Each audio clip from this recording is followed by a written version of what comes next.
Salam alaikum, je suis content de partager avec vous cette nouvelle vidéo de la série de formation présentation du référentiel utile. Vous avez vu dans la première vidéo une présentation globale du référentiel utile. La deuxième vidéo s'est focalisée sur le centre de service, ce qu'on appelle Service Desk. Et voilà, on est à la troisième vidéo qui sera dédiée au processus gestion des configurations, qui représente le noyau d'utile. Voici le plan que je vais suivre lors de cette vidéo. Tout d'abord, je vais faire un point sur la terminologie propre à ce processus. Et oui, il y aura toujours des nouveaux termes à apprendre, à noter. Puis je passerai aux objectifs du processus, ensuite voir les éléments de configuration et les relations qui existent entre eux, les activités du processus, l'interface avec les autres processus, et enfin lister quelques indicateurs clés de performance. Terminologie. CI ou Configuration Item, c'est l'élément de configuration. Ce sont les composants informatiques, ordinateur, disque dur, barrette mémoire. Les services fournis avec ces composants, ça peut être service de partage des fichiers, service d'impression ou autre service. Les catégories des éléments de configuration, ça peut être matériel, logiciel, documentation. Les CI peuvent comprendre le matériel PC, les logiciels, les composants actifs et passifs du réseau, câblage réseau, connecteur, switch, panneau de brassage, les serveurs, les unités centrales, la documentation, les procédures, les services informatiques, les bases de données, les applications, la CMDB ou Configuration Management Database. C'est la base de données de stockage des CI et des relations qui existent entre eux. La DSL ou Definitive Software Library, c'est la bibliothèque physique dans laquelle sont stockées les versions définitives et validées de tous les composants applicatifs de la CMDB. En gros, la DSL, ce sont les kits d'installation des logiciels externes autorisés. Le processus gestion de configuration est situé dans le service support. Elle est, comme vous voyez ici, donc elle est interfacée avec tous les processus du service support, à savoir gestion des incidents, gestion des problèmes, gestion des changements et gestion des mises en production. Par contre, la base centrale de ce processus-là, c'est la CMDB, Configuration Database Management, qui est interfacée avec tous les processus du référentiel utile. Donc il est interfacé avec le service support, mais aussi avec la fourniture des services. On a déjà dit donc que la CMDB c'est le noyau du référentiel utile. Quels sont les objectifs du processus gestion des configurations? Premièrement, c'est fournir des détails fiables et actualisés sur l'infrastructure informatique. Deuxièmement, c'est contrôler les éléments de l'infrastructure informatique ou les éléments de configuration. Ensuite, identifier les relations entre ces éléments de configuration afin de former la base de l'analyse d'impact. Je mets un focus sur ce point. Là, j'ai un schéma ici qui représente les configuration items, les éléments de configuration, et les relations qui existent entre eux. Ici, on a un service. Ce service-là, il est généré, ou bien il utilise, ou bien il est déclenché par l'application 1. L'application 1 est utilisée par l'application 2. Là, on part du plus général, du global, vers le spécifique du service. Donc une vue globale, vue utilisateur, vue client. Ce qui a de la valeur ajoutée pour les clients. Ce que voient les clients. Là, c'est l'application, côté utilisateur final. Et là, derrière ces applications, par exemple, l'application 1, la base de données de l'application, elle est stockée dans le serveur de base de données. La partie applicative, elle est stockée dans le serveur applicatif. Ce sont des serveurs virtuels avec un cluster pour la redondance, pour assurer donc la disponibilité. Ces serveurs virtuels Ils sont stockés par exemple dans la baie de stockage, ici. Ils sont hébergés dans ces serveurs physiques côté performance, CPU, mémoire.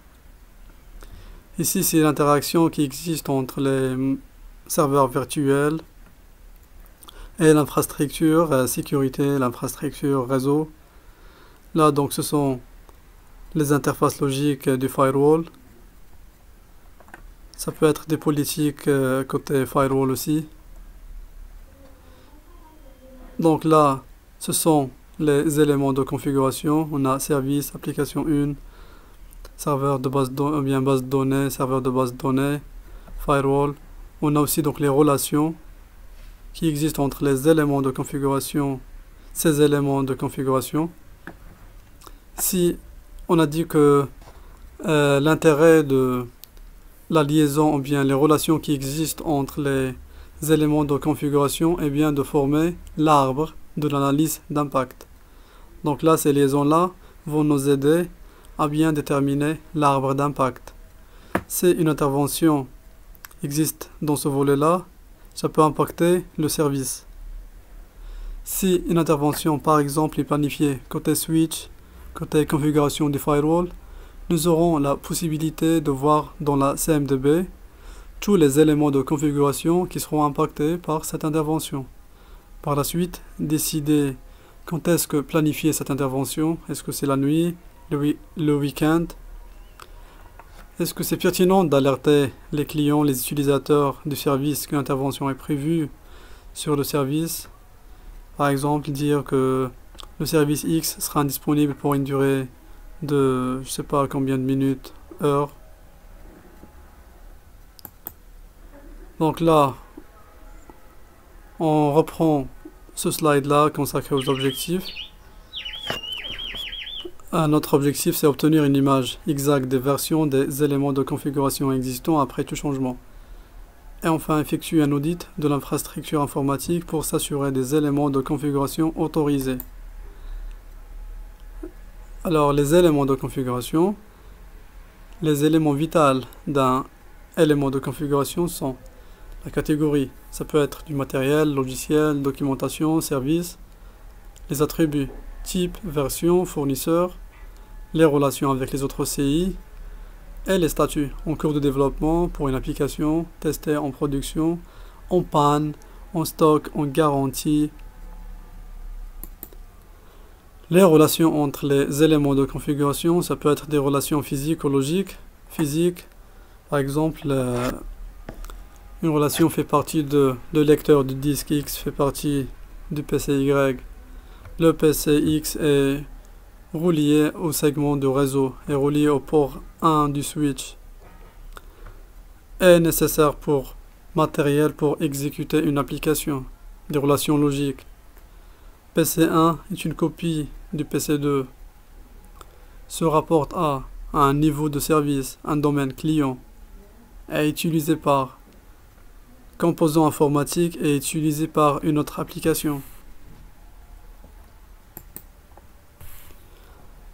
Là, ce sont les activités du processus gestion des configurations.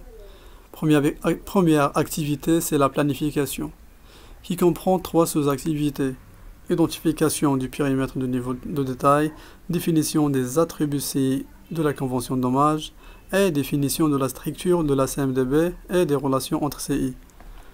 Pour l'identification du périmètre, il faut poser la question, est-ce que le processus gestion des configurations gérera tous les serveurs, tout le parc informatique, tout le parc y compris les smartphones?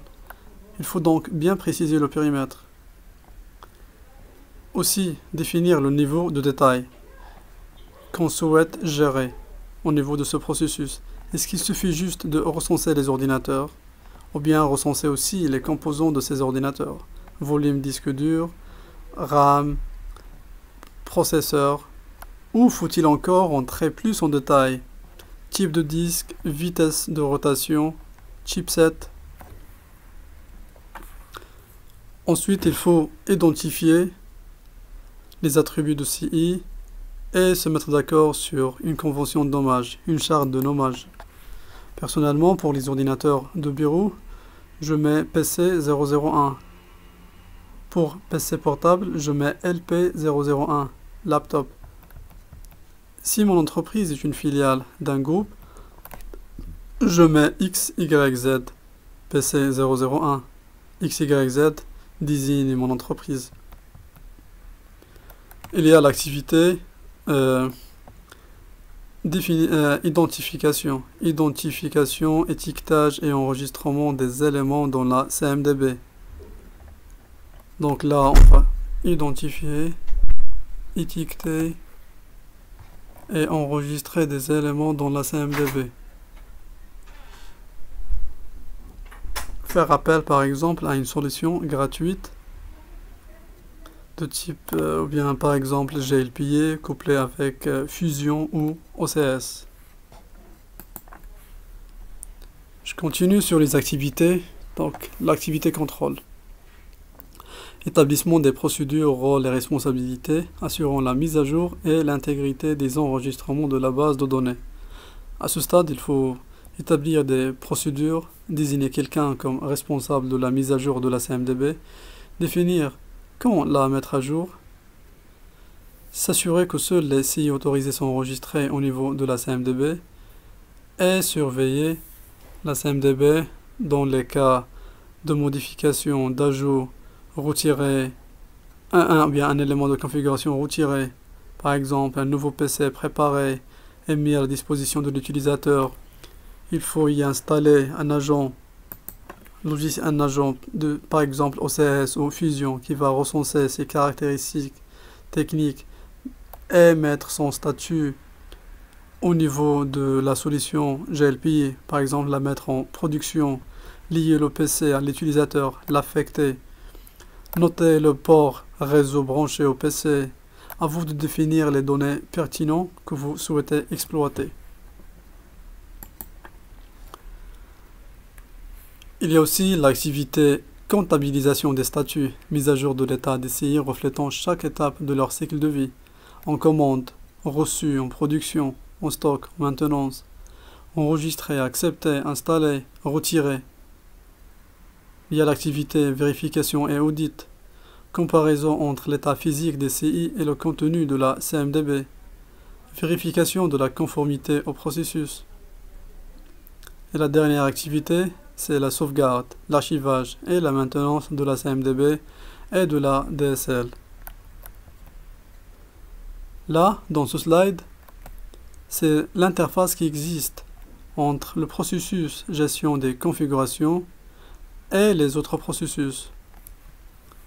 On a dit que la CMDB est le noyau du référentiel utile. Du coup, cette base de données centralisée ou bien est interfacée avec tous les processus du référentiel. Donc par exemple, dans le cas du processus gestion des incidents ou gestion des problèmes, s'il y a un incident ou il y a un problème, c'est bien sur un logiciel, un matériel, donc un élément de configuration enregistré dans la CMDB. Si on veut changer un matériel par un nouveau, on doit mettre à jour la CMDB, retirer l'ancien ou changer son statut et enregistrer le nouveau matériel. Voici quelques indicateurs clés de performance. Les composants informatiques non autorisés détectés en état de fonctionnement, c'est-à-dire il faut donc les lister. Lister les licences gaspillées ou pas utilisées dans un endroit particulier.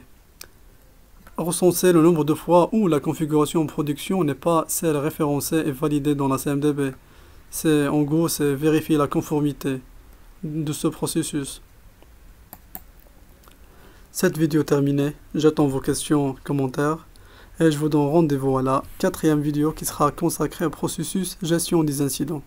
C'est le processus le plus utilisé du référentiel utile, vu sa simplicité, faible investissement et interaction directe avec les utilisateurs.